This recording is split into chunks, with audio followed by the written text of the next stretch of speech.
इसे कहते हैं पीएसएल को हाँ, आईपीएल को ना। इंडियन क्रिकेट बोर्ड समझता है वो हर किसी को पैसे से खरीद लेगा, मगर नहीं जनाब, बिल्कुल भी नहीं। हर कोई बिकाऊ माल नहीं होता। इसीलिए इंग्लैंड के पावर हिटर जेसन रॉय ने आईपीएल खेलने से इनकार कर दिया, और वो भी दूसरी बार। मगर जेसन रॉय ने आईपीएल खेलने से इनकार किया तो किया क्यों? जेसन रॉय को किस टीम ने आईपीएल 2022 के लिए खरीदा था? आइए जानते हैं कि जेसन रॉय के आईपीएल जैसे ढेर सारे पैसों वाली लीग को छोड़ने की वजह क्या है। दोस्तों, यूं तो आईपीएल खेलना किसी भी प्लेयर की ख्वाहिश होती है, और ख्वाहिश भी इसलिए कि आला क्वालिटी की क्रिकेट होती है। नहीं, ऐसा बिल्कुल नहीं है।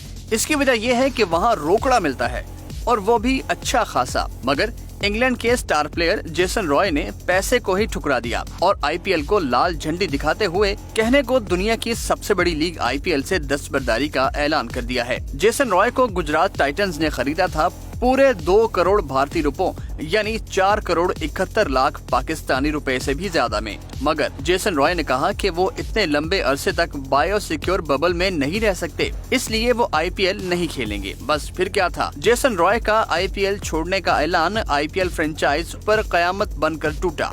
गुजरात टाइटंस ने जेसन रॉय के मुतबादिल का ऐलान अभी तक नहीं किया, और न ही जेसन रॉय के फैसले पर कोई रिएक्शन दिया है। मगर दोस्तों, ये पहली बार नहीं हुआ कि जेसन रॉय ने आईपीएल को छोड़ा हो। 2020 में भी जेसन रॉय ने जाती वजूहात के बायस आईपीएल को बीच मंझधार में छोड़ दिया था। 2020 में जेसन रॉय दिल्ली कैपिटल्स का हिस्सा थे, और उस वक्त दिल्ली कैपिटल्स ने जेसन रॉय को 1 करोड़ 50 लाख भारतीय रुपयों में खरीदा था। मगर मजे की बात यह है कि जेसन रॉय ने अभी पीएसएल 7 में क्वेटा ग्लैडिएटर्स की नुमाइंदगी की थी। उन्होंने आते साथ ही अपनी धुआंधार बैटिंग से सबकी बोलती बंद कर दी थी। जेसन रॉय ने पीएसएल 7 में बायो सिक्योर बबल में रहते हुए 6 मैचेस खेले और रन्स के अंबार लगा दिए थे। मगर अब उनके एक्शन से यही बात सामने आई है कि पीएसएल को हाँ और आईपीएल को ना।